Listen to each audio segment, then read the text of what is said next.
Y'all know me, Big the Legend G, with my co-host Initial D, bringing that heat in a twist street. Grab your popcorn, kick up your feet, sit back, relax. We about to blow. Welcome to our channel. Enjoy the show. Ayy. Hard conversation, brain stimulation, BGID, no imitation. Look, pull up on the mic. Two bearded guys is rocking the night. Sub on YouTube and follow on Twitch. I guarantee it's gonna be a hit. It's showtime.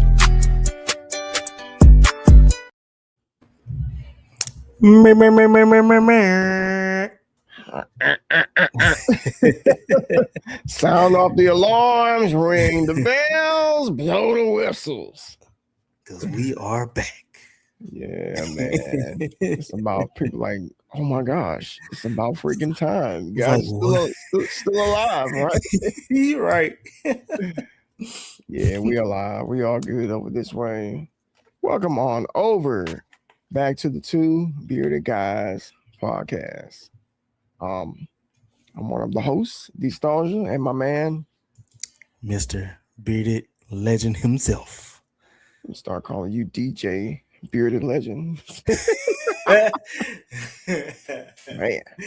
not DJ. Your spare time has been productive, brother. Yeah, I guess you could say that. Yeah, I mean, that's how it should be, bro. I mean, a lot of people waste time in this world. They don't do much of anything, man, except for sit on the phone and watch TV and bug people and troll. You know, utilizing our time wisely is it's a really, really big deal. Oh yeah, for sure. For sure. So we according to Twitch, at least for this account, we'll say, we haven't done a podcast in half the year. Like 7 months to be exact, which kind of makes sense because somebody else is 7 months too, right? Yep. Yeah, exactly. Yeah, on Friday. Yep, on Friday. Okay, that's what's up, man. Yeah, so it's been 7 months since we've done a podcast together. I'm trying to think, man, has it even been that long since we've seen each other like this or FaceTime or something? Yeah, it has been. I think there was the last time I think we did something together is when we played Marvel Cosmic Universe. Yeah, and that was I don't think that was like a camera thing, but we ain't seen each other in 7 months, man. I think time just goes by so fast, bro. It really does. Like it's dang near July. Dude, it's when I tell my clients, I like to tell them like, hey, y'all, we're like at the halfway part of the year. Half of 2026 is gone. What are you going to do with the rest of this year? And I think it's a good question for all of us to ask ourselves, no matter what you're talking about. You know, how do you want to finish off the year? And I don't think people get asked that question enough, truthfully. Yeah. Yes, sir. But y'all, we're back. Is this the official comeback podcast episode? I would like to say so. Honestly, man, I really don't see why not, because I'm gonna tell you something. So, I mean, I don't know. There's so many things we need to talk about right now. So many things we need to bring up. But I think that it is the official comeback. You know, for those of you who don't know, you know, we put this on hold, you know, because you had some life-altering changes. Yep. Occurring in your life, and little one is 7 months old now. And I'm pretty sure you're just from. What's up, Carlos? Let's see. What a surprise! Yeah, we back, brother. Yes, sir. But I would like to say that just based on what I see you've been doing, like, you know, you do your pop-up streams here and there, and I think you were on a podcast the other night too, right? I think that it seems like you're getting to that point of being able to manage a little bit better. You know, Just with look. Yeah. it's just a little bit better. Yeah. So Yeah. I don't really see a reason as to why this can't be the comeback. Like I said, my Sundays have always been the same. They don't change. And then another thing I was gonna say is I think I was talking to Crafty um when we were coming home. We went out, we had a really long day today, really long Mm. morning. Went out to the beach, had a great time. Amazing time. First time we've been to the beach this year.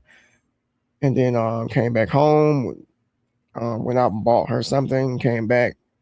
And I told her, I said, I feel like I need to do this podcast because it'll kind of motivate me again, Yeah. restart my own streaming and content creation because it's been 2 months for me. Mm-hmm. And there's some story behind that, but maybe we could save that for another day, or maybe at the end of the podcast, something like that. There's a reason why that occurred, but this podcast right here, if y'all look at the corner of the right hand screen, that's a nomination that we got. I want to say 2 years ago for best Yeah. podcast, and then last year we were nominated for the what was it, the BPOC, Mm-hmm. Yeah. and it just goes to show you that people are listening. Whether you see them in the comments or whether they interact. And that's a life lesson I've learned over the course of the year. People are always watching, people are always listening. And the way I'm moving these days, I'm not really interested in how many people are clapping or how many people are watching, but more so, just focusing on putting out content, and then just whoever hears it, whoever sees it Right. in a given day. So I definitely think that this is the comeback. Absolutely. Yeah. I definitely agree with that. Definitely agree. You were never gone from me. I was on and off around the web. Fair enough, Carlos. Fair enough. So we all need a break, bro. All need that. we all need that break. And I guess speaking of breaks, I mean, since it's been literally 7 months, how's life been for you? Oh, so we stopped doing this November, right? Mm-hmm. Yeah, November is when we stopped doing this.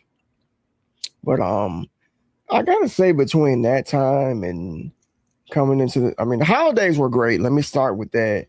The holidays were really nice. It snowed down here, and that was Lucky. fun. It was Lucky. nothing like last year. Let me tell you that. It was nothing like last year.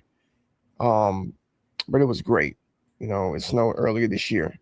But all in all, again, without sounding too long-winded, life has been good, really, really good for us, real good. Um, there's just not really a lot to complain about. We just been blessed abundantly. Mm-hmm. My family, everybody's in good health. Um, Quality time. It could be a little bit better.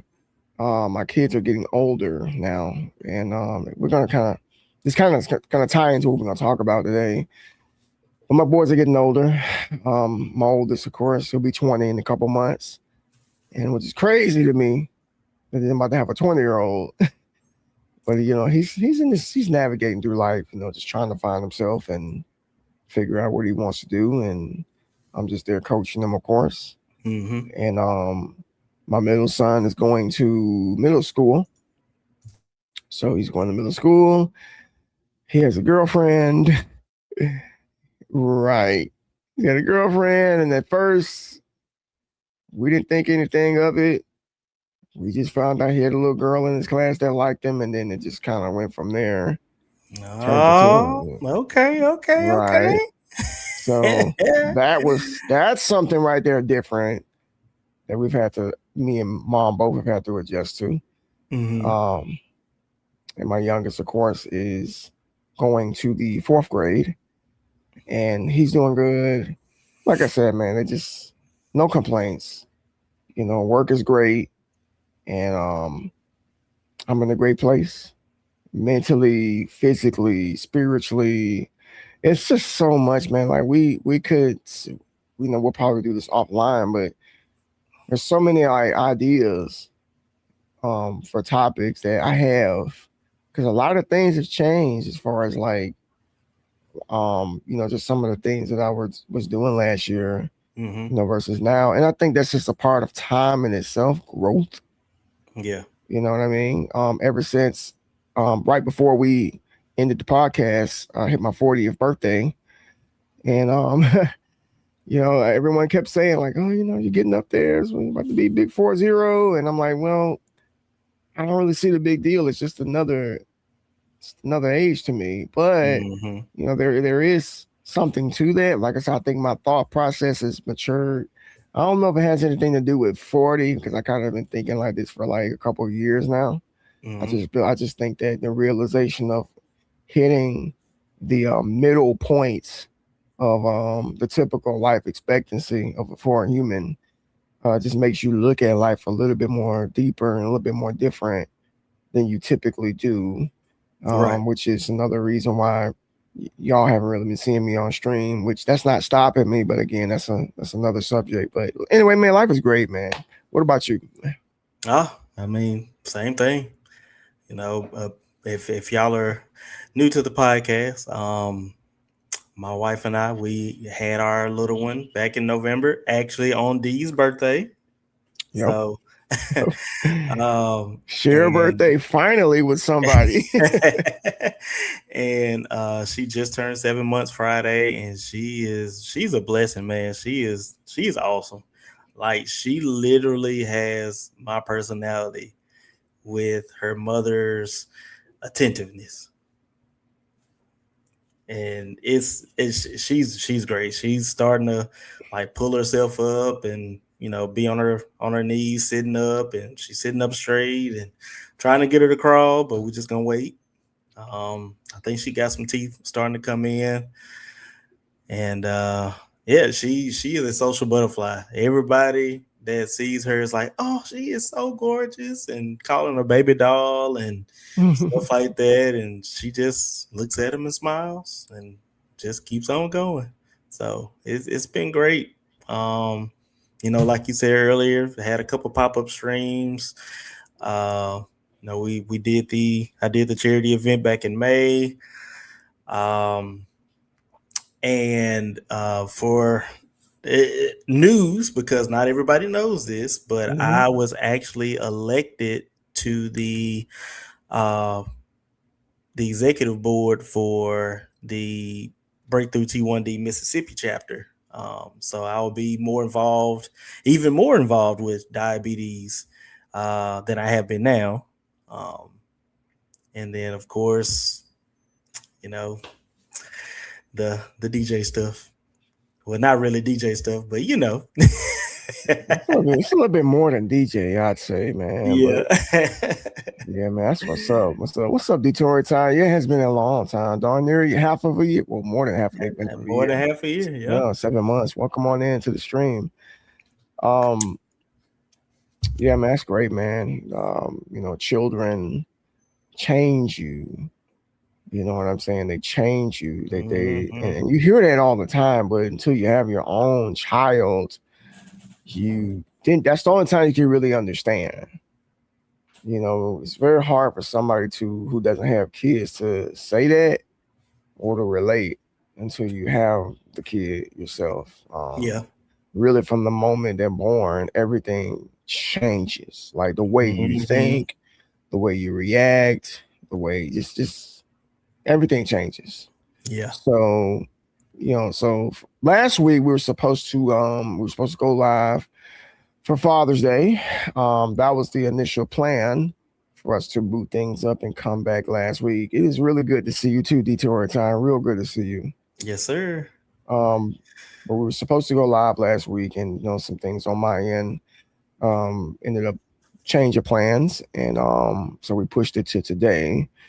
But we just kind of wanted to touch on just a little bit about fatherhood, because the both of us are first it was just me, but the both of us are dads now, team dad here.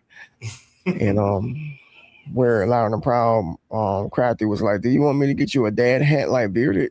I was like, "Yeah, I rock that. I wear that absolutely. Yeah." So I love Dad hats. gang. I love it. Yeah, the dad game. But we wanted to just kind of touch on fatherhood a little bit, and we're going to also talk about the subject of stewardship, leadership, and legacy as well, which can go in a million different directions, but we'll try to keep it in a direction that everybody can relate to. But I want to ask, so ever since you and Mrs. Bearded have had, well, I'll just say you because it's fatherhood, and if you want to mention Mrs. Bearded, that's an honorable mention. That's fine.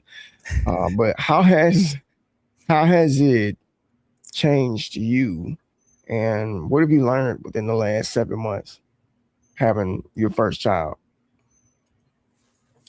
I mean, it's really changed, like you said, the way I think. Because I mean, obviously, I have a daughter now, and so you have to think. You have to be more in dad mode. So whenever she starts getting older and starts to understand things as a father, you can teach her different things according according to how God has ordained it, of course. Um, but as far as man thinking, whew, I think about a lot. I Yeah. think about a lot. It's like, all right, when she gets her first boyfriend, how's that gonna be? How am I gonna react to that? How when she gets ready to go to school, how's that gonna be? Whenever she gets older and think about college, how are we gonna, go about that? So I'm starting. It's starting to make you think ahead.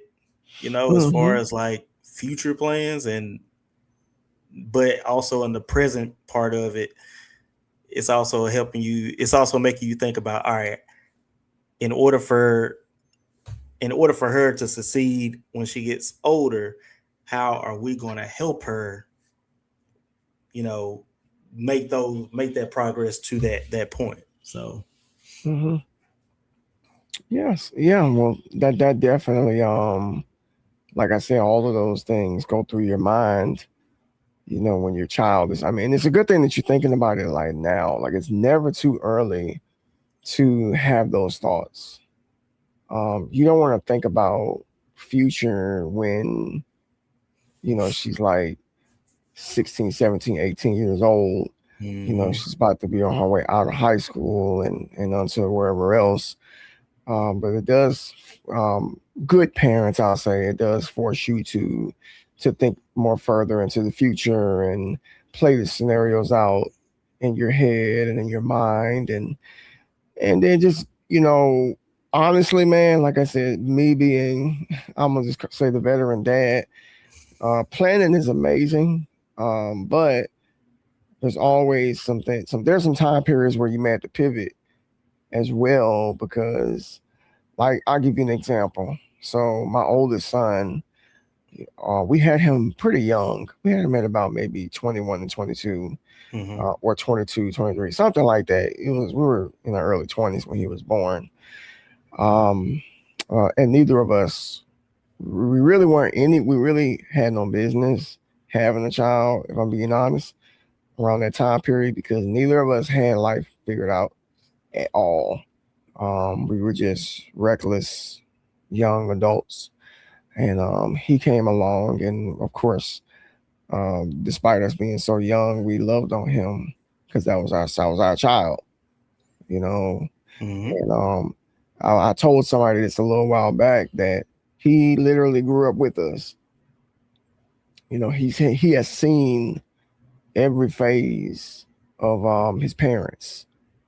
He has seen the phase of his parents being dependent, and he's got to witness his parents work hard. He's got to see his parents become independent.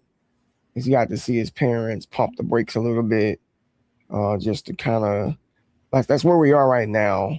is to enjoy life, along with him and his brothers and stuff like that.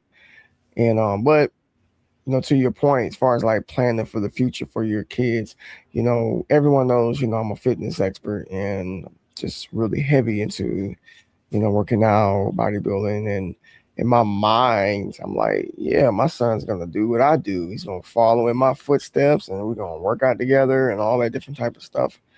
And he started becoming older, and as your child grows, you begin to see their characteristics form, their interests and all that. And at a young age, he expressed a lot of interest in art, which was fine. It started with Legos, and then he went to drawing, and then now he's doing digital art. He's a digital artist. So I never will forget. Maybe about 4 or 5 years ago, he said something to me that kind of just made me like just say, "All right, son, all right, that I'm just gonna leave it alone." He told me, he said, "Dad, I am not you." Just like that. He said, "I'm not you." It's like, I know what you want, but that's just not me. So I did just this, just like that. I said, in my mind, I'm like, what's so much for trying to be like Goku and Gohan and Goten and Vegeta and Trunks. I can't even work out with my son, man. Dang. Now he does work out. He works out the way he wants to work out when he wants to work out. So I just, all right, fine, do whatever. So, but my point is that I envisioned differently. But you know what? It may happen when he's older. Yeah. Because like I said, he's turning 20, and like I said, we went out to the beach today, and only me and him really like got in the water, like deep. And we shared a moment out there together. That was pretty cool, and we had fun. But yeah, man, just the thoughts never stop. It never stop. Like whether your child is 7 months old, or whether they're 7 years old, or 17 years old, 20 years old, those thoughts never stop as a parent, Right. as a father, at least, as I'd say, because you want your kids to succeed and to be the best version of themselves. And you had mentioned something about Bricks wants to go to college. That's a conversation that me and my son and his mom had, and we're very unorthodox. The way we live our lives, we don't really do a lot of things that people do. We don't really condone a lot of things that people condone. We don't push a lot of things that people push. And one of those things is college. We don't push college. The way that this world is now, if you had said this 25, 30 years ago, then absolutely. College. But now I don't really know if that's really smart. I'm seeing less benefits from it, unless it's like some sort of like field, like an engineer or doctor or lawyer or something like that. Then you kind of have to do that. But everything else, it's like I told you, he's a digital artist, and we got this AI thing that's here now that's really doing some damage into that field. Yes. And I had to have a long talk with him about that, and again, just trying to help him spread his wings a little bit more broader and not put all of his eggs in one basket, because me and my wife, our goal is to see our kids successful and independent, taking care of themselves, taking care of their own families. Right. And because I ain't taking care of nobody. When they get older, I'm just not doing it. My wife, she has an uncle that's like 70 something years old. He still stays with his mother. And I have to tell them, I said, your uncle there, always look to him as the example that's what not to be. Just being honest. But every family has that one uncle, I'll say. But yeah, man, fatherhood, bro, it's work, man. It's work. It most definitely is. Most definitely is. Let me pull that back up. Carlos says, there is one thing I have learned as a parent is that plans change. If you plan to spend an amount, double or triple or quadruple it, give each child their space and interact individually. See, they have similarities, but as they grow, their individual personalities will flourish. Try to match them as they start, or they might shut you out. Yes. Yep. Yes. As somebody with multiple kids, yes. And that is challenging for me. I will admit that. It is challenging for me to set that separate time apart. Mm. Talking to my oldest, talking to my middle, and then talking to my youngest. The hardest one is probably my middle son because his personality. We always knew he would be like an outlandish person, but he turns 13 this year, Hmm. and he's very social, very ambitious, um, well liked.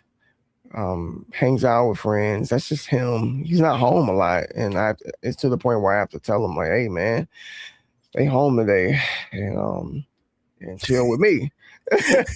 Go chill with me, man. I'm like, let's go play this PlayStation back here, and let's do this." I always try to do stuff like that with him, even if for Yeah. like 20 minutes or so, and Mm. just to say I did.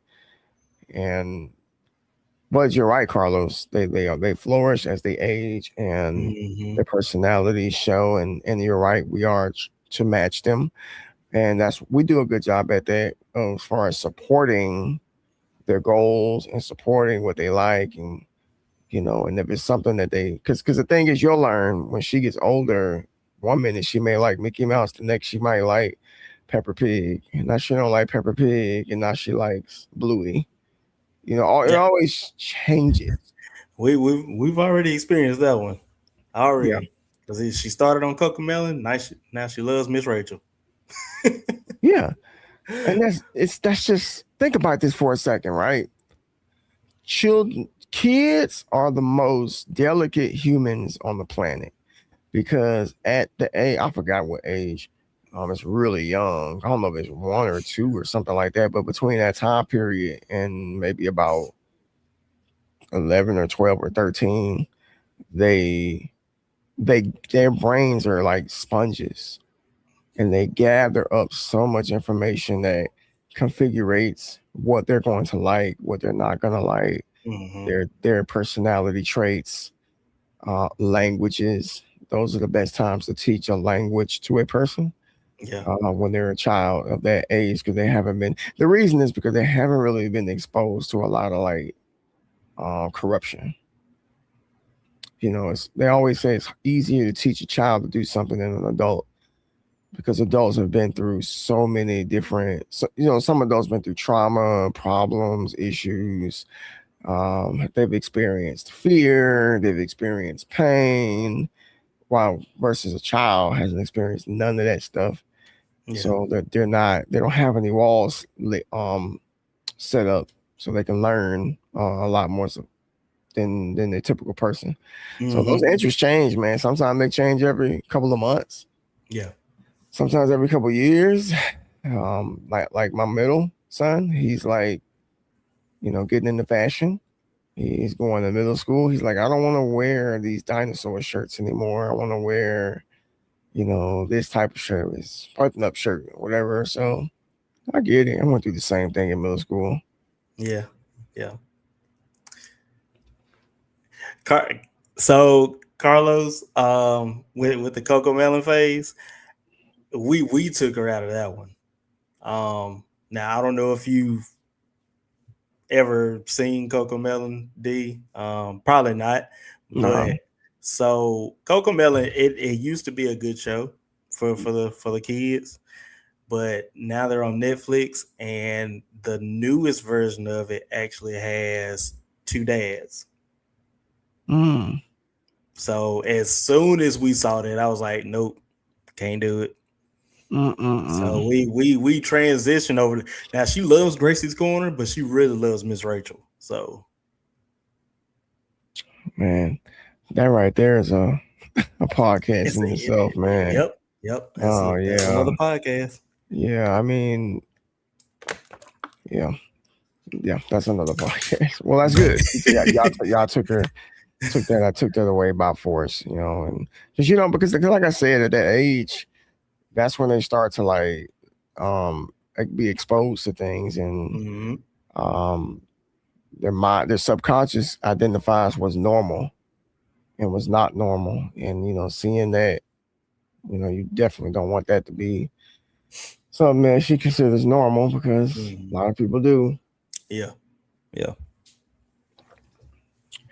But yeah, so like I said, we just wanted to touch on fatherhood a little bit here, and you know the second half of the subject here is something I brought up. I don't think, was it yesterday? I think I brought this up Mm-hmm. yesterday when Yeah. I was going on my walk, talking about stewardship, leadership, and legacy, of course.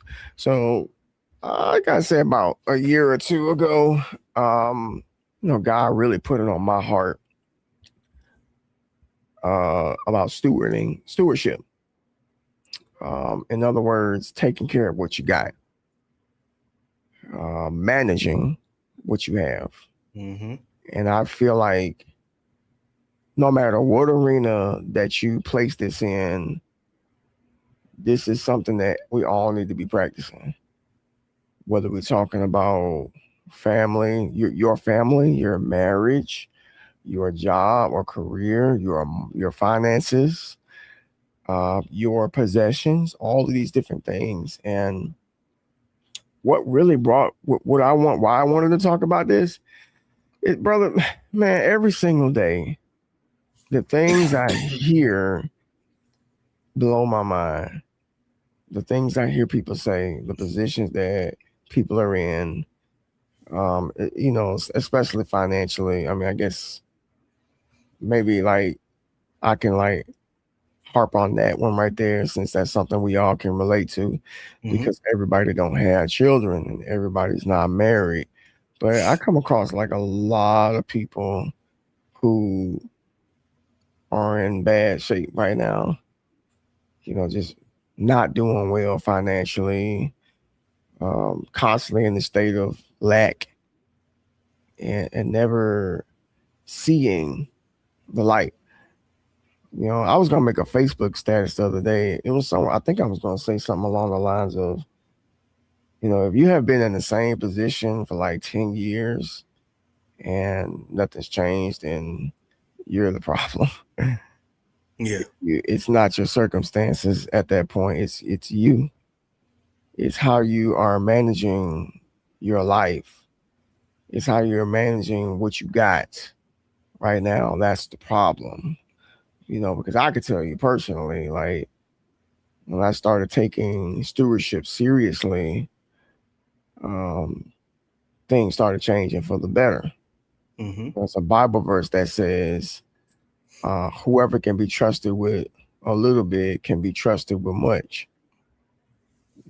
That's just that's Bible, man. That's that's life wisdom. Yep. You know what I'm saying? Like if a person can't manage $100, what you praying for $1,000,000 for? For what? Facts. What are you gonna? Yeah. You don't even know what to do with $1,000,000. Yep. That's big facts. Yep. Because I feel like you have to have a particular mindset to have that type of money. You know what I'm saying? Like you can't just be somebody that's used to Mm. having $10 in your pocket and And uh then spending it y- somewhere. yeah, yeah. Like everybody I've talked to or have heard, and they're in those positions, the one thing they got in common is the two things they have in common is the way that they think and how they steward what they have.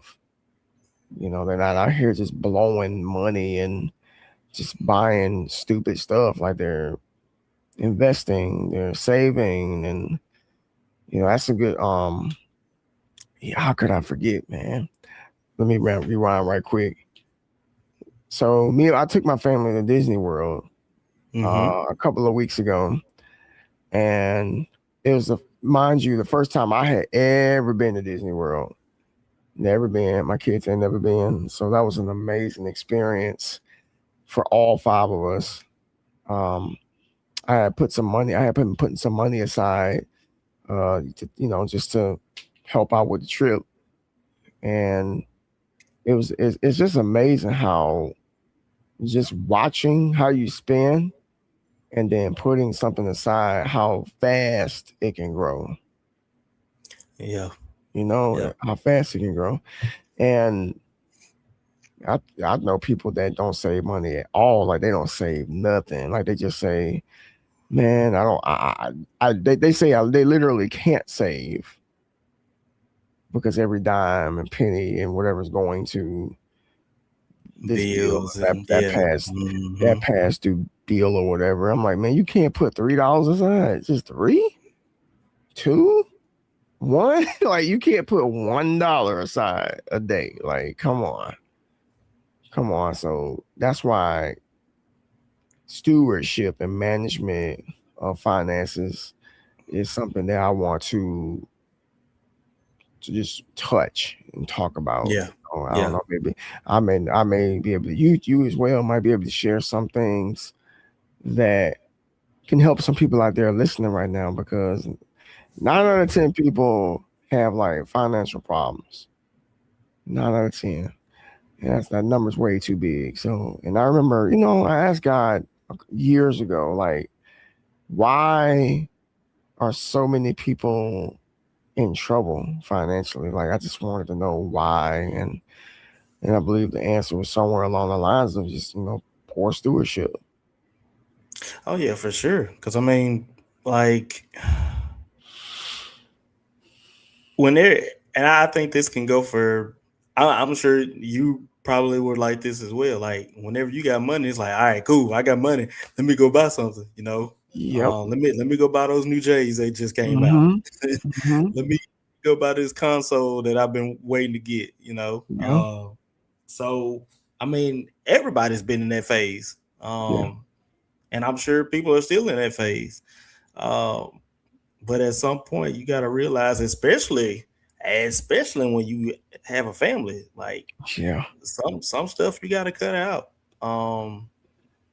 It's I'm not going to even say cut out. Let me take that back. I'm not going to say cut out, but at least slow down on.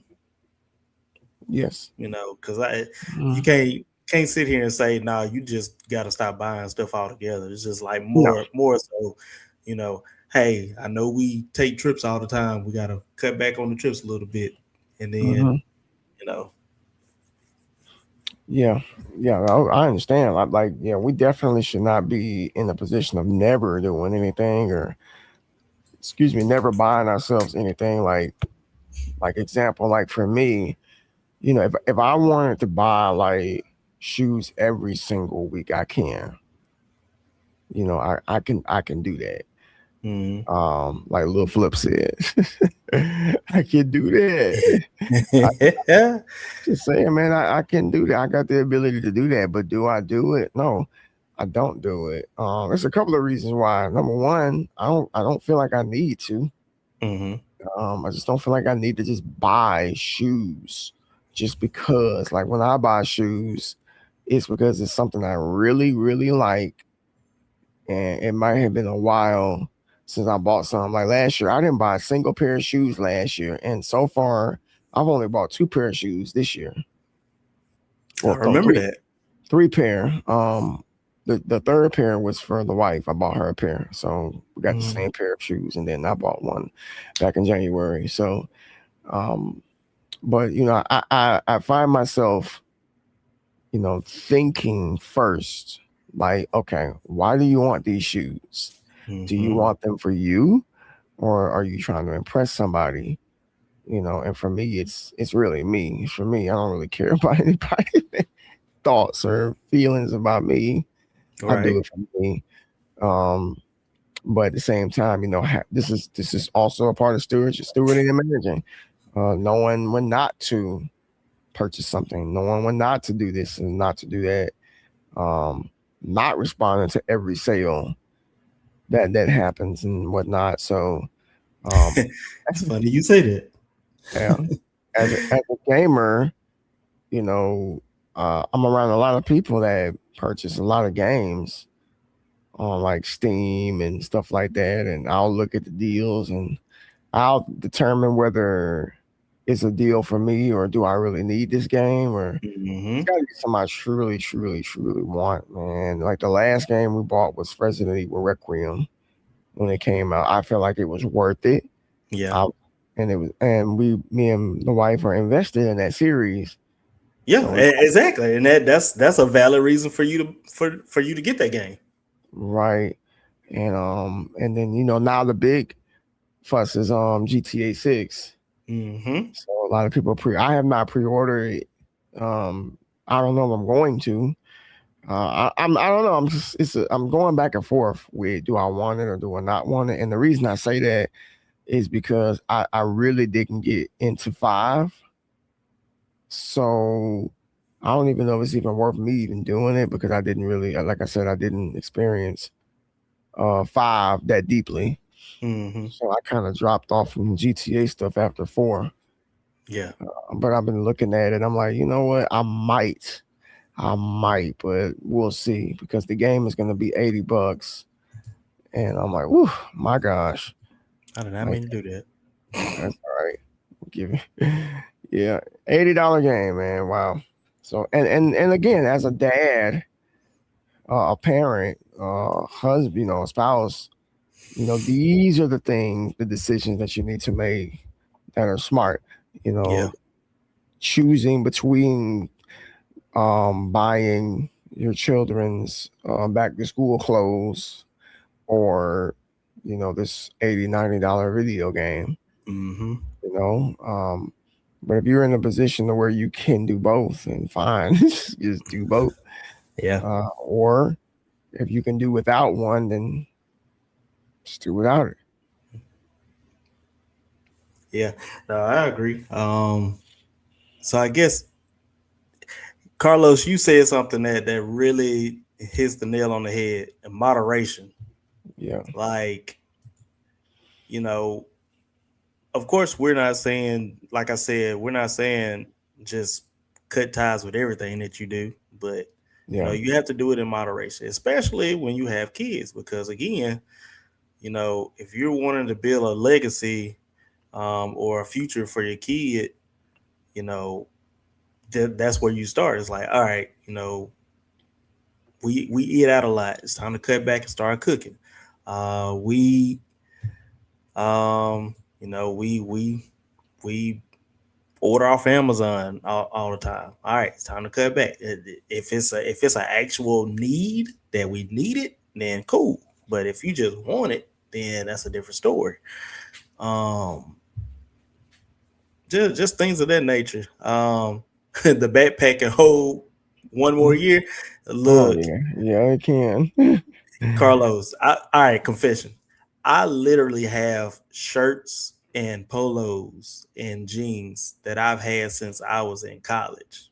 I hadn't updated my wardrobe. I update my wardrobe little by little, but Yeah, it's and man, and my thing is if I can still wear it, I'ma still wear it. that's me too.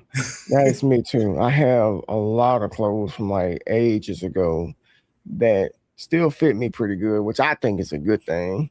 That says a lot about, just your frame not really drastically changing.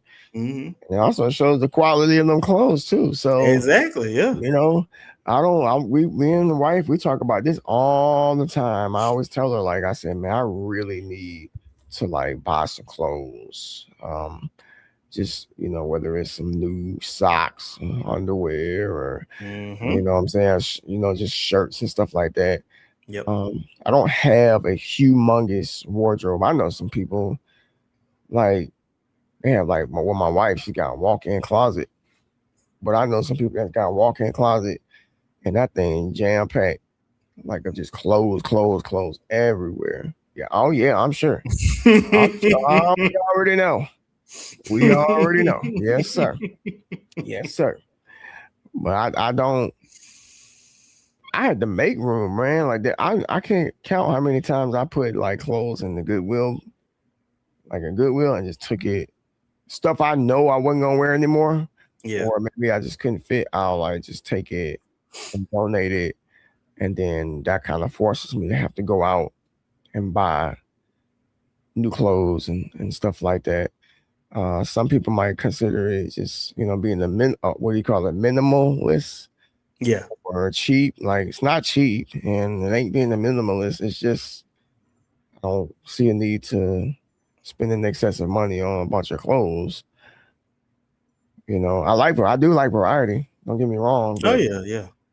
um, I just know that I don't want to spend $300, $400 on clothes, Nope. all the time. Like, Facts. I just don't want to do that. I don't want to pay $175 for shoes, once a month, every week or whatever. So, Mm-hmm. um, there was a point in my life where I even verbally said it at one point that I hate spending money. Like, I said that many, many years ago, and then I had to correct my speech. Like, Okay. how could you hate something that you claim you want more of?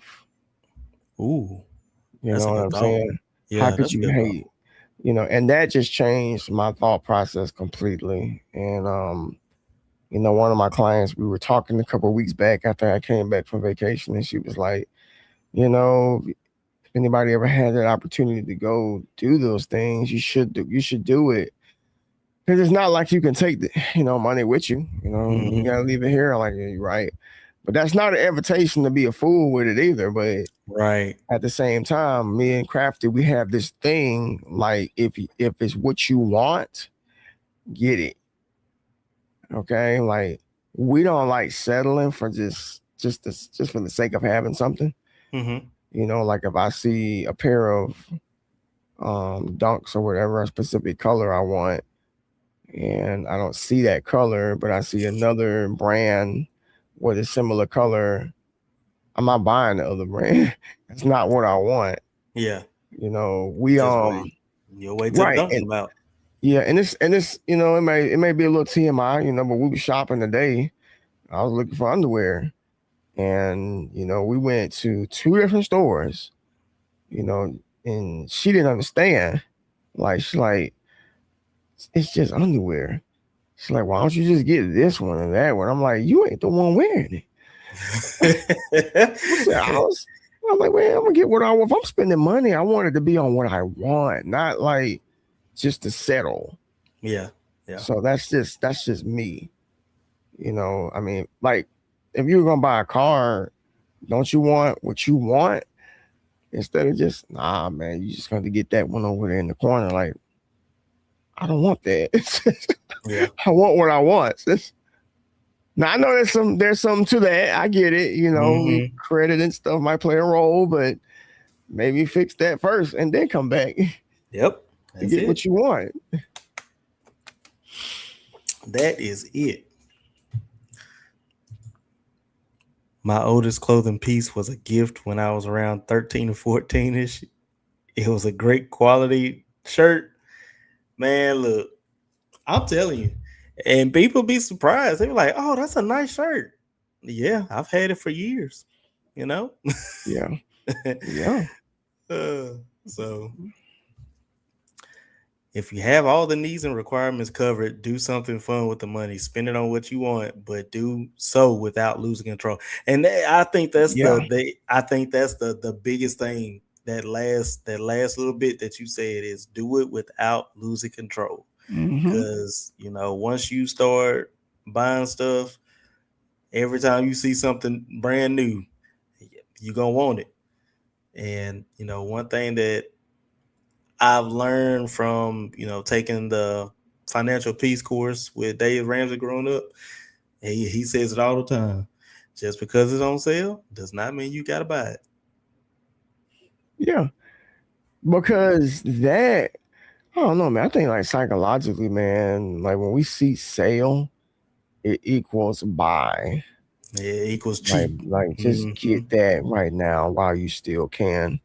When there's, these things are products are on sale throughout the year, at any given time, you don't have to necessarily get it right now. And that's something that, we had to, try to start practicing too. like somebody like had released a reel on Instagram yesterday of Crafty looking at video games on Steam, Mm-hmm. and she came across Final Fantasy VII remake, integrated remake. And it was on sale, I think for like $18 or something like that. And then somebody in the comments was like, "You should get it, get it, get it." And I'm like, "Yeah, I mean, it's not that I can't, but do I want it?" Nah, because I done been in positions where I bought stuff and didn't even do And you anything with regretted it. it? Yeah. Yeah, Mm-hmm. man. Like I got video games over here still sealed up that I bought like years ago. And I'm like, man, like this is an example right here of that you should not buy everything because it's on sale. You know, I couldn't even tell you why it's still in the seal. I'm not trying to preserve it. It was just there in the seal. That's crazy. That is crazy. So let me ask you this. So how does fatherhood and stewardship mesh together? Like, Mm, is there like, I'm not gonna say a method to it, but like in your thoughts, do you feel like fatherhood and being a good steward coincides together? absolutely. Yes, because the Bible says that children are a gift from God. Mm-hmm. Um, Father's job is to manage his home. Number one, children fall under that umbrella, the wife and whatnot. Mm-hmm. And as a dad, I take that very seriously. As far as like stewarding or managing, same thing. My kids, because um, we see the examples all the time out in society of fatherless children.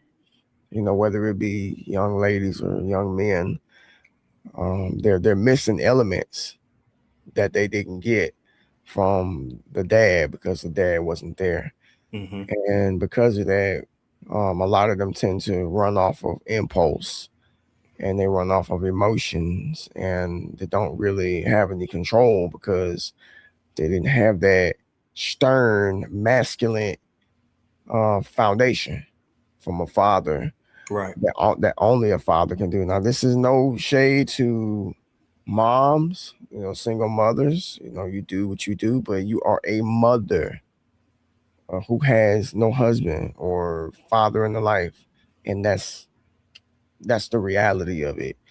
But I do believe that I'm just using my kids as an example. My children, they are, everyone always says, their kids are the greatest and their kids are wonderful. And, just kind of give an unbiased answer is Mm-hmm. that I will let other people tell you that instead of me.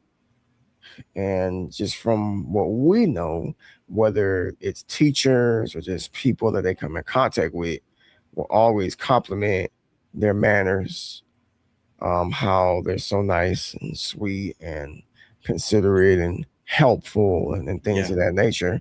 And all of that comes from, um, what they have been exposed to at At home. home. Yep. That's where it comes from. They always, what they always say, it always starts from at home. No matter what's going Mm-hmm. on in a kid's life, it always starts at home. Nowhere else. You can't point the finger nowhere else. It has to start where they lay their head down at night Mm-hmm. and where they are most of the time and what they're exposed to seeing and what they're exposed to hearing. All of these things fall into stewardship. So as a dad, I have to try. And I'm not perfect, but I have to try to keep my home peaceful. I have to try to manage that, the energy that flows in. I have to manage who I expose my kids to. I Mm-hmm. have to manage what they can and they can't have. All of these different type of things. I have to manage their emotions.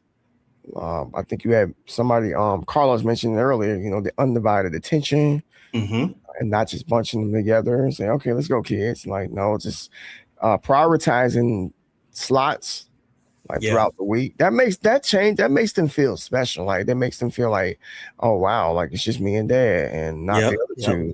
Mm-hmm. That's when some of the best conversations happen because you really get to learn your Who your child, child is. Yep. who your child is. They're not going to really express that in a pack.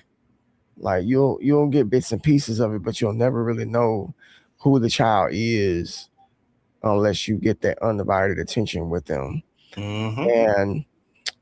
And hypothetically, if we have a father who is not doing all of these things and they're not stewarding as they should, then even if the dad is there, things can go south Mm-hmm. for the child because they never really had, they were never taught certain things that should have been taught to them. They were never exposed to what they should have been exposed to.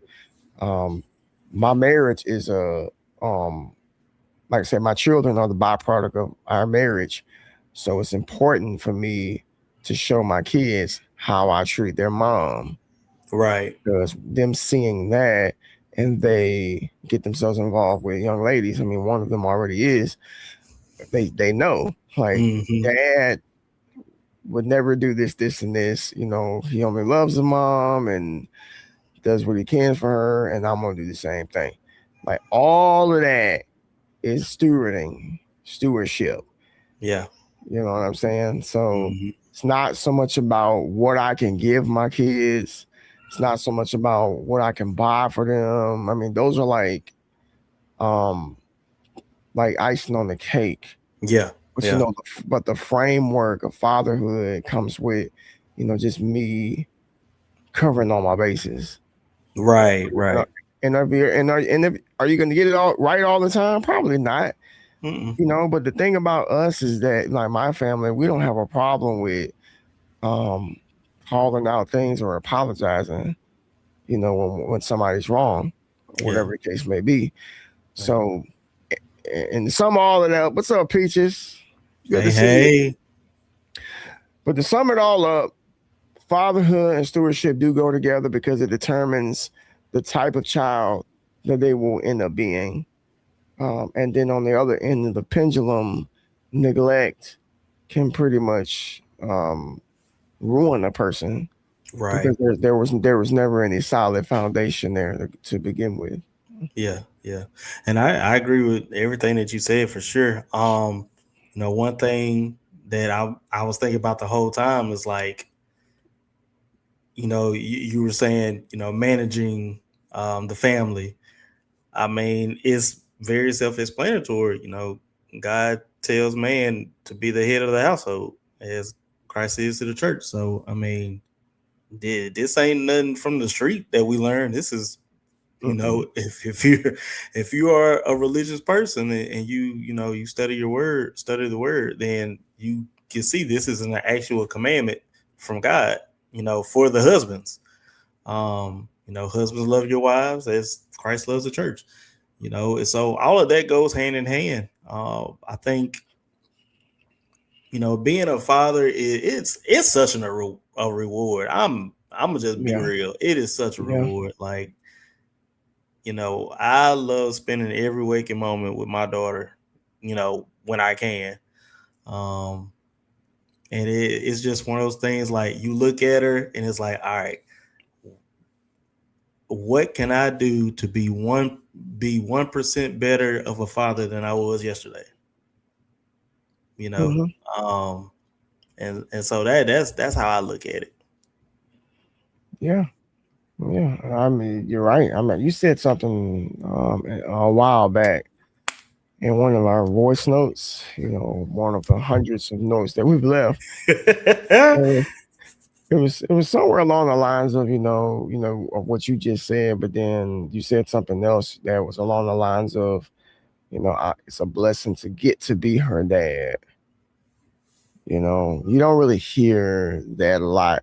Like I get to be her father. I get to be his father. I get to do those amazing things and be responsible for this little adult that God has given me. And Yeah, I believe that Gosh. Oh man, there was a verse. It's in Psalms. I had to find it. I paraphrase it, but I told the kids this a couple of days ago. Um, it was somewhere along the lines of, children are a blessing to the Lord. Excuse me, children are a blessing to their parents and they're a gift from God, and how they are the crown of their grandfather's head and stuff like that. Oh, actually, we just had a Bible study on this. It's actually it may be a verse in Psalms, but I remember reading it in Proverbs 17. Okay. Um but it was along the lines of what you just said. Yeah. And I told the kids that, like, we just sat down and I told them that I'm like, you guys are so special. Y'all are so special to me. You're so special to your mom. And we just want you to know that, we enjoy every moment that we can possibly get with you. And I think that's important. Yeah. I think that's so important for you to tell your kids that stuff. And that's another thing I'll say. As fathers, there's a lot of men who struggle with this. They struggle with communication and self-expression in terms of how they really feel. A lot of men may actually love their kids or their spouse, but they just don't show it and they don't verbalize it, and Yeah. then it comes off as if they don't care. But somewhere deep down, men, you better start trying harder, because, like I said a little while back, children are very delicate at that age, Mm-hmm. and it's important for you to, like, say those positive things to them, to let them know, like, okay, my dad really, really loves me, and my Yeah. dad said I'm a blessing. My dad said I can be anything I want to be. My dad said I'm the best thing ever that ever happened to him. Like, they're gonna replay these things over and over and over in their heads, and they will have a sense of self-worth at an early age. Right. So in my house, we do this all the time. Like, my middle son, he's bougie. He is bougie. I said, son, what kind of car you want? He said, I want a Bugatti. Yeah. He said I want a more. But you know what though? You know what? Now this was like me years ago. My initial response would have been what you just did. Yeah. Right? It would have, but I didn't laugh. I said, cool. Go, you can do it. Yeah. You can do it. I didn't, because I didn't want to, like, put any type of, like, doubt in his heart, like, Mm-hmm. because he doesn't know, like, he's only 12. He doesn't know that that he doesn't believe that anything is without reach, if that makes any sense. No, He it makes doesn't believe. perfect sense. Yep. Yeah, he doesn't believe that things are unobtainable. He's not Mm-hmm. there. It's not like a lot of adults. When you say things like that, they'll laugh or they'll be like, yeah, good luck, or yeah, Right. right. You know what I'm saying? Yep. Like, Mm-hmm. he hasn't been exposed to that. So we just tell him, the sky's the limit, son. That's what you want. Yep. He's like, yeah, I want a big old house. I said, okay, all right, Go forward. just go for it. However you want to do it. How are you going to do it? I'm gonna be a YouTuber. I said, okay.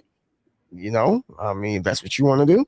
Go right ahead. And he Yeah. just might do it. I don't, Yeah. because, like I told you, he's ambitious, and he Mm-hmm. he goes after what he really What he wants. really wants. Yeah. Yeah. So, but we do that with, all of the boys. Just try to encourage them and give them, like, positive affirmations, which again is Yeah. another part of stewarding your kids. Yeah. You know, we're supposed to be um a safe space. We're supposed to be their biggest fans, Mm-hmm. their biggest supporters. Now, there's some adults out here who, they haven't really had that great relationship with their parents, and the opposite may have occurred. And I've heard grown men and women say, my mom hates me, or my mom says I'll never be ish, or my mom this and that. I'm like, dang, this is terrible. Yeah. And they told them these things at a young age, and they never forgot it. Mm-hmm. And I feel like that's one way of ruining the kid. Let me see. Aqua says he sound like me. Yeah. Very, Told you very ambitious. he is very ambitious, and we don't believe in doubt or anything Yeah. like that. So Hmm. and not trying to another correlation of stewardship and management is I try to live that out in my own life. So because your kids, I heard somebody once say that your kids don't listen to you what you say, but they do what you do. That's what that was a Hmm. quote I heard a while back, that they don't necessarily listen to what you say, but they tend to do the things that you do.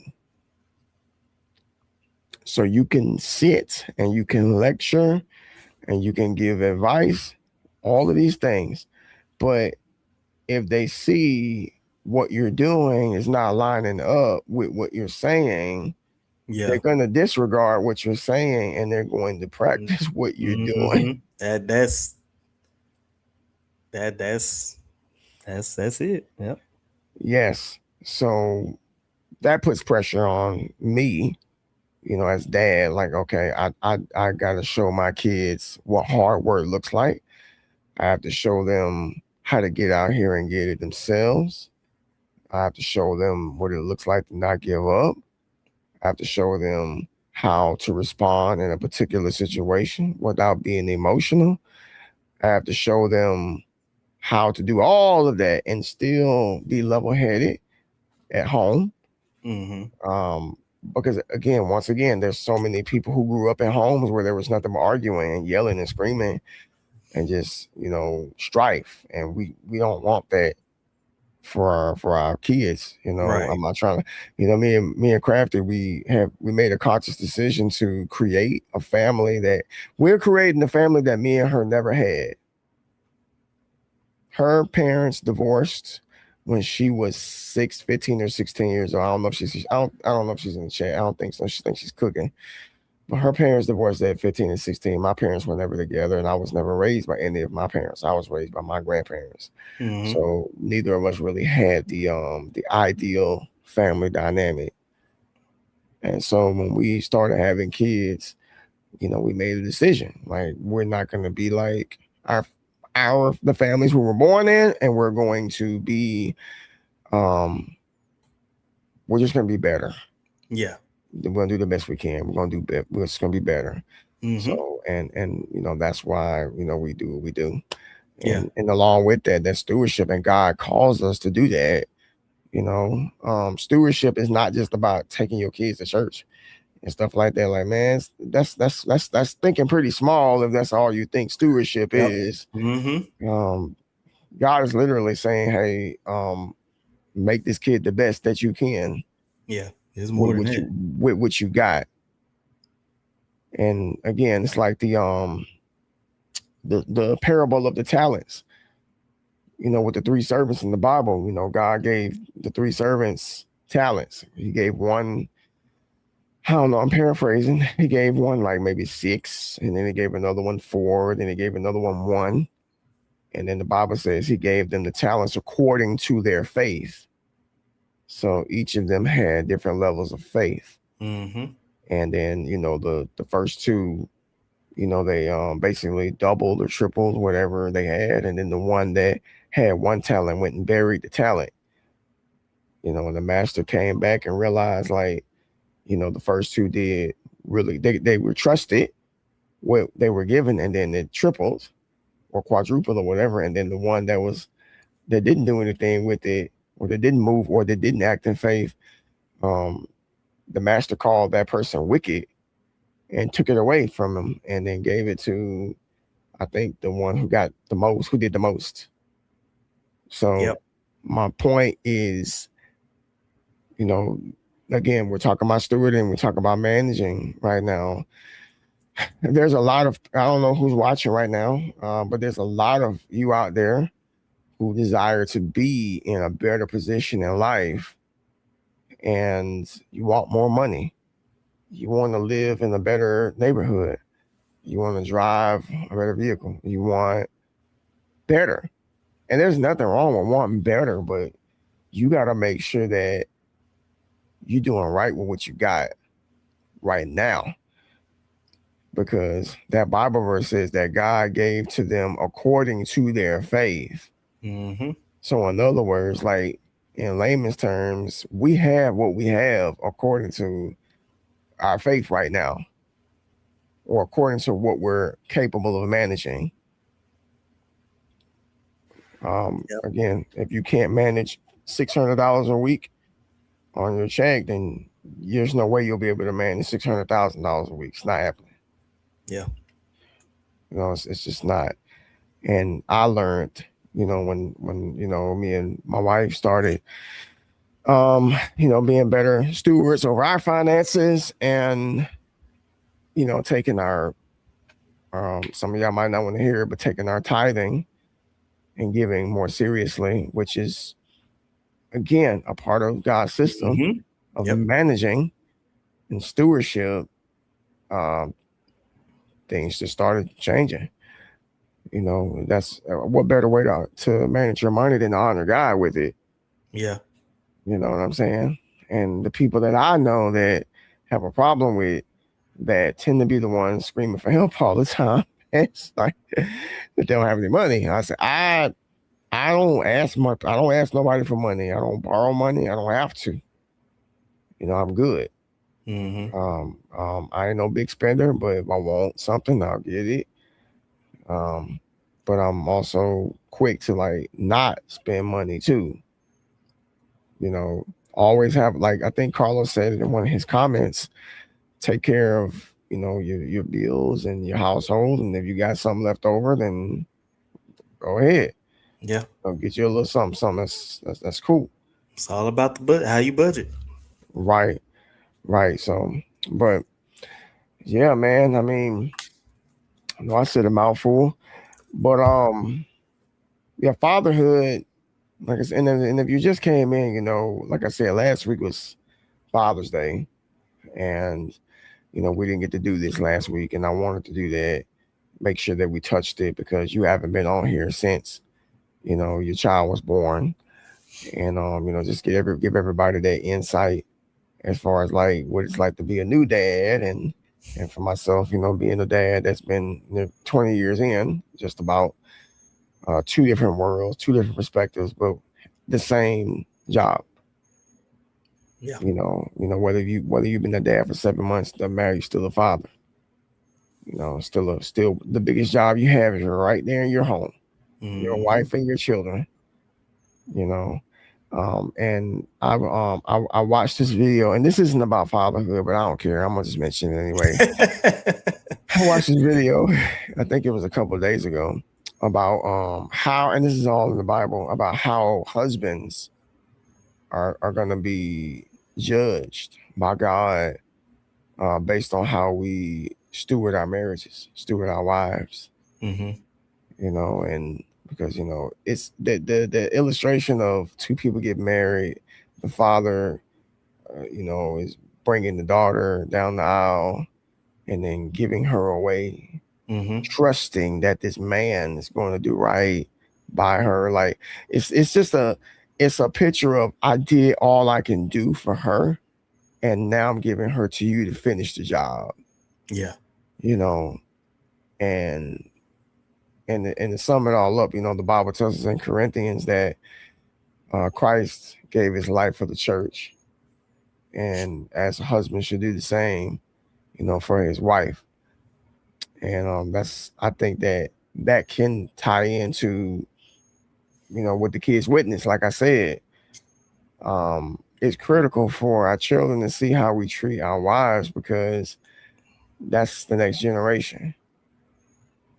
As far as like when they get married and they have their own children, they witnessed how it's supposed to be done because of dad and mom. Mom being a submissive, respectable woman, and dad being a masculine leader in the Yeah. home.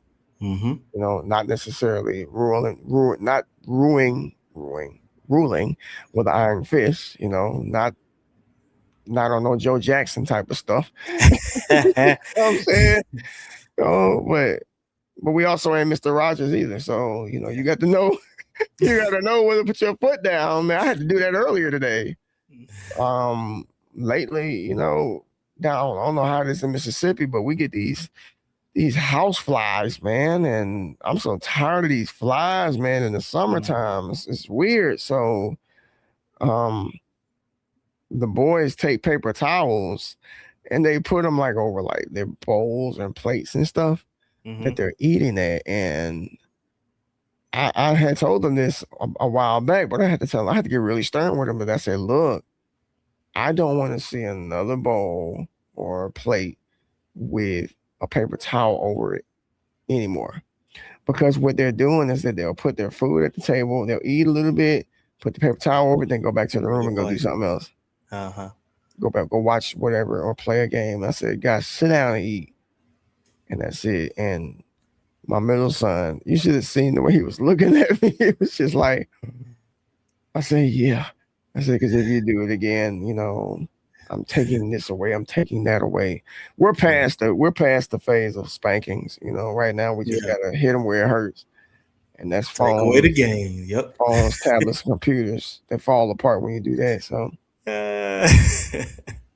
yeah, man. But it's fatherhood, man. It's a beautiful thing, and we often talk about the future. We always talk about grandkids and. Not that I want any right now. I think I'll be ready I think I'll be ready maybe in about another 7 to 10 years. I'll say to be to be mentally accepting the fact, oh, you have a grandchild. Like, about 7 to 10 years. I'll be like between 47 and 50. So it is what it is. Yeah. Let's see. Colors. Commenting on the subject of fatherhood and stewardship, I think me and my dad had a growth moment as I was ending college, planning on marriage and getting ready to leave home. We had a couple of rough months, butting heads, having disagreements. I had a conversation with my mom, and that made me realize we collided so much because we had a different way to wanting and getting the same result. And it happens. Yeah. It definitely happens. I mean, I know I won't say that me and my dad butted heads, but I know he was he was highly encouraging me to go into engineering, and it just wasn't what I wanted to do. Like, I started off doing it just because he wanted me to do it, and I just realized it wasn't for me. Hold on. He has something else. Aqua says it's true. A lot of parents want to live through their child. Yes. Again, it's the Joe Jackson syndrome. Like especially the sport parents. Oh my gosh. They are terrible. Like, I'm so nervous because like me personally, I would love if Bricks played soccer because that's what I grew up playing. But I had my years. I played all through college and I've coached. So it's like, I'm good. She's been watching World Cup with me every once in a while. Like, when it's before her bedtime, she'll sit down and watch World Cup with me. But it's like, I want you to play soccer, but go play what you want to play. It's cool. But I'm not going to live vicariously through you.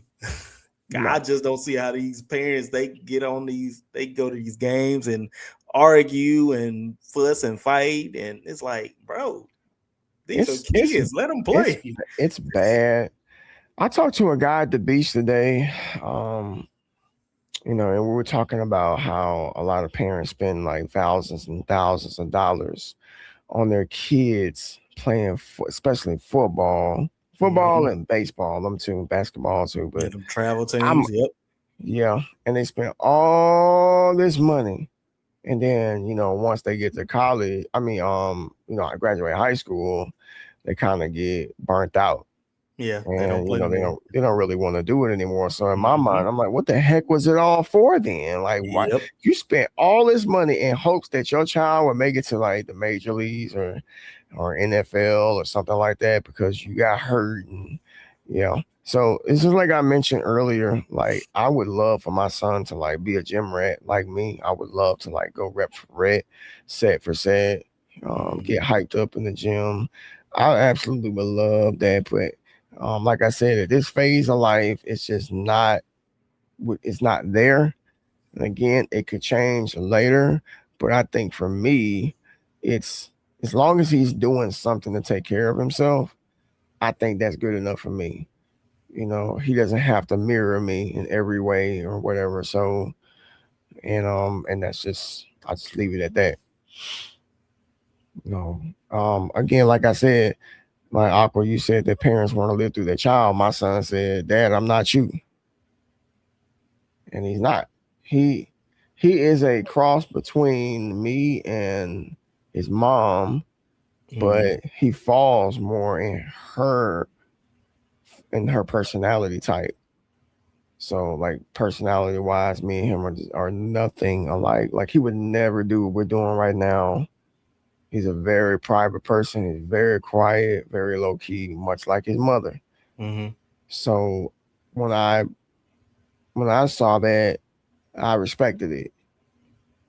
You know, because I know there's some parents that they get angry with their Yeah. kids, like, "Oh, you're never gonna be anybody. You know, you're too quiet, or you need to be this, you need to be that, you need to do this, you need to do that." Yeah, that's not good. You know, at a young age for because it's almost like you saying, "I don't accept you, and I want you to be I want you to be the way I want you to be," Mm-hmm. and we can't do that to our kids Yep. because Carlos said it earlier in the podcast. He said, you know, they'll push away from you. Mm-hmm. You know, there's a lot of parents and kids that don't really get along with each other, and parents are like, "I don't understand why. What happened? What's going on?" Like, well, let's get in that time capsule and look how you treated them. Look how you talked to them. Look how you ignored what they liked. Mm-hmm. And nobody likes to be ignored. I can tell you that. If you ignore me too much, then I'm just gonna cut you off. Yeah. Yep. That's just me, man. I don't have time for this. You know, you can swim up the river, man. I'm just gonna do my thing, and you deuces. Right. Oh, but I think this has been a really great talk. I know we're getting closer to the hour and a Mm-hmm. half mark. But it's really been a great talk. Chad, if y'all have any closing comments, questions, we'd love to hear them. But any closing comments from you, brother? Man, I just it just feels good to be back, man. And the fact that I don't think either of us have shown any signs of having any rust whatsoever as far as like, oh, it's because it's been 7 months. Mm-hmm. You know, some people they forget how to do this. They forget, the chemistry kind of fades a little bit, and it Yeah. it, it don't feel like I ain't seen you in 7 months. It really don't feel that way. All Which right. which leads me to believe that this has always been the right thing to do right here. It's always been, something that we both enjoyed. And I'm just glad to be able to do it again myself. Because like I told y'all in the beginning of the podcast, I haven't streamed on a platform in 2 months. And really the reason, I guess I can talk about it a little bit since we got about maybe 6 minutes left, is I had some altering occurrences happen in April that caused me to have to like pivot in terms of where I was going to do business at. And I really I didn't see it coming. It caught me off guard completely and just kind of put me in a little bit of a frenzy as far as like just trying to figure out, what am I going to do? How am I going to do it? Mm-hmm. What it's going to look like? Because I did not have a lot of time to make that decision. So of course, anytime something like that happens, you kind of like forget about minute things. You kind of just let go of certain things that I guess the things that don't matter, and y'all don't take this the wrong way, but the things that don't matter to you as much, I didn't say at all, but as much, kind of takes a back seat. Mm-hmm. So I had to stop the desire wasn't even there, first of all. So, but then that turned into complacency, because after a while, I kind of, once I just learned what I was going to do, I could have just, booted things up and crafted. She'll tell you there's been many times I just wanted to boot it up and then get on here and get things going, like, because I felt like I was doing pretty good when I came back under the new alias, and then that occurred. And I feel like this podcast here has always helped me, like, sharpen my critical thinking skills and just logic and just screen time too, because there was a point in time I could stream for like 3-4 hours, Yeah. and then now it seems like, dang, I get to about an hour and a half, back start hurting, and like, oof, I don't know. I may have to go ahead and do like I told her. I was probably gonna get another like a, what is that, secret lab chair, something that's durable and really comfortable for me to sit here for long bouts of time. Yeah. But I say all of that to say this, I most definitely want to get things going again with the nostalgia content, um, my podcast, which I was going to talk to you about a little bit later, which was a very, very enjoyable time period for me when I was really streaming consistently. I really want to bring that back. I guess the obstacle for me is, time. That has always been my biggest obstacle. Is when can I do this? Because I like to do things frequently in frequencies, meaning like I've never really been the type that liked to only do something one time out of the week. Like, I'm like, if I can at least do it twice, I think that'll be good for me. Yeah. Yeah.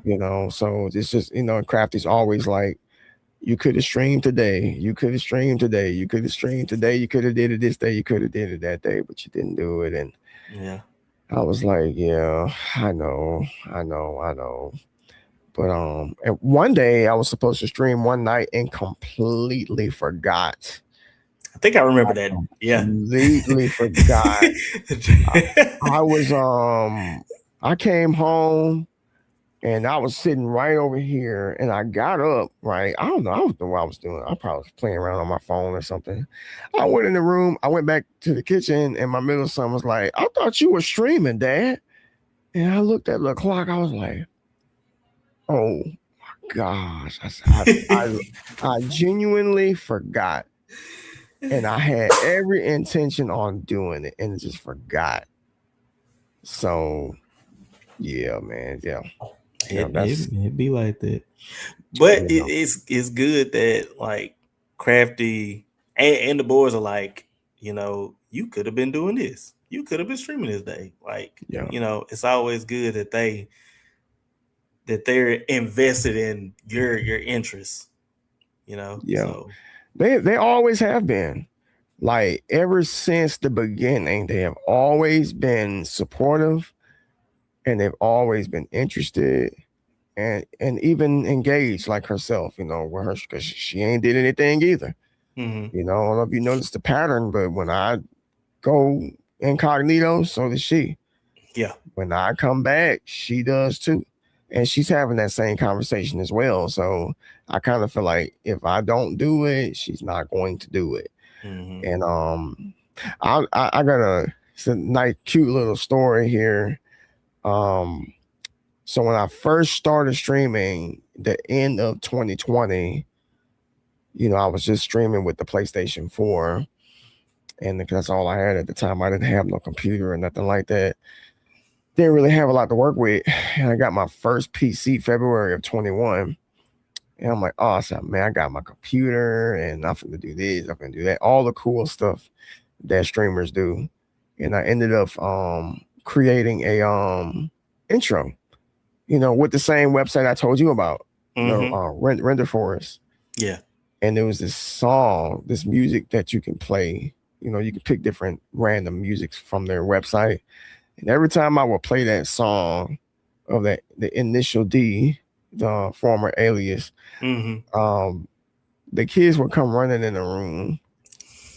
Like, they would just come running in the room every time they would hear the song. Yeah. it was cute, man. I was like, man, like you guys are just.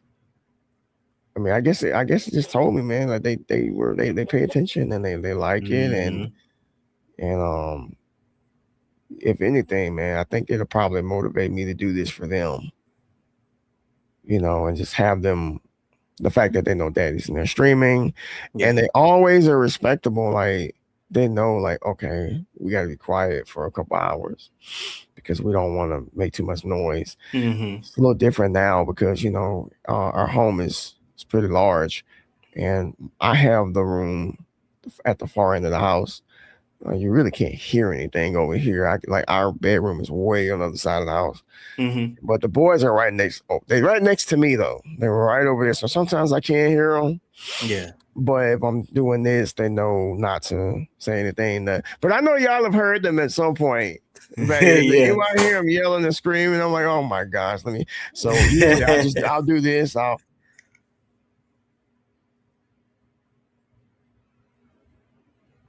Just like that. They're like, oh, Sonny's going off on his kids. I'm like, yeah. So that's just fatherhood though for you. That's funny. That is funny. How about you, man? You got anything to drop on this before we sign out? Um, honestly, like you said earlier, I've been doing pop-ups here and there. The only the first time I really got deep into the streaming was in May when I was doing the Creators for Cure charity event. Um, I would love to get back into it. Like you said, I would love to do at least 1 or 2 days. You know, Mm-hmm. I used to do it on Sunday evenings, actually right around this time anyway.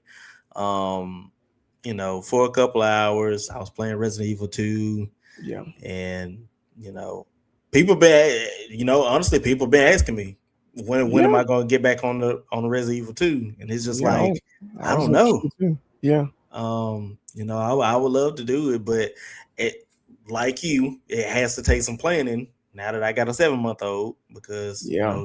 we tend to wind her down between 8 and 9, so Mm-hmm. I don't want to be streaming around that time, and then you know I'm trying not to be loud and stuff Yeah. like that while she sleep. So that's why I try to stream on the weekends because Yeah. I don't really have anything going on, so I can do it like early afternoon type thing, early evening. Um, Same. Mm-hmm. um, as y'all know, I've been making some music on the side, just you know, cause why not? Right. Now I just dropped an album. It's a Christian hip hop R&B album called "Scriptures Under Streetlights" Volume One. I am actually in the works of doing Volume Two, but I'm not gonna be dropping that one anytime soon. I'm actually, because I've done so many albums like back to back to back, like almost every month, that it's Mm-hmm. like, I think I'm gonna just take a break and like Yeah. skip a month type thing. Yeah, Make man. sure Yeah. it's all good. Yeah. Um, and by the way, y'all, if you do work out, I did make an album for D, Yes. and Yes. yeah, I was looking at the stats the other day. That album has more streams than my Christian hip hop album right now. A lot of people really, really like that album, man. We play it during every workout. There are clients that play it in their house, in their cars. They really, really like it a lot. And I was like, dang, man. I said, shoot, man, we might have to do a volume 2 at some point in the future, man, Right. because it was just really, really good success because what I love about it is that it's real, it tells a story, it's relatable. And I think Hmm. that's why it's like I think that's why the replay value is so high because working out it's one of those things that is more mental Hmm. than physical. Hmm. And a lot of people they just think it's just let me just go lift some weights, let me go walk on a treadmill. Like no, so much more to it than that.